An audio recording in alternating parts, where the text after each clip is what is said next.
కర్నూలు జిల్లా డోన్ దగ్గర road accident జరిగింది. ఇందులో ముగ్గురు ప్రాణాలు కోల్పోయారు. దీనికి సంబంధించి పూర్తి వివరాలు మా ప్రతినిధి చంద్రశేఖర్ అందిస్తారు. చంద్రశేఖర్, ప్రమాదం ఎలా జరిగింది?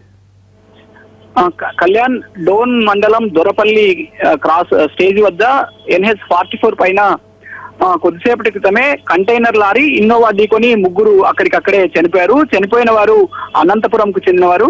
ఇవాళ అనంతపురం నుంచి హైదరాబాద్ వెళ్లేందుకు ఇన్నోవాలో బయలుదేరారు. డోన్ వద్దకు రాగానే అక్కడ ఈ వాహనం ముందు కంటైనర్ లారీ వెళ్తుంది. దాన్ని క్రాస్ చేసేందుకు చేసే ప్రయత్నంలో ఆ కంటైనర్ రోడ్డుకు అడ్డంగా రావడంతో వేగంగా వెళ్తున్న ఇన్నోవా కంటైనర్ లారీని ఢీకొంది. దీంతో అక్కడికక్కడే అందులో ప్రయాణిస్తున్న రామ్మోహన్ రెడ్డి, అలాగే ఆయన భార్య మాధవి, కూతురు అనూష ముగ్గురు కూడా అక్కడికక్కడే చనిపోయారు. వాహనం పూర్తిగా నుజ్జునుజ్జైంది. అందులోని మృతదేహాలను బయటికి తీసేందుకు కూడా పోలీసులు కష్టపడాల్సి వచ్చింది. అతి కష్టం మీద మృతదేహాలను బయటికి తీశారు. ఈ చనిపోయిన వారు అనంతపురం చెందిన వారు. Kalyan, thank you Chandrasekhar.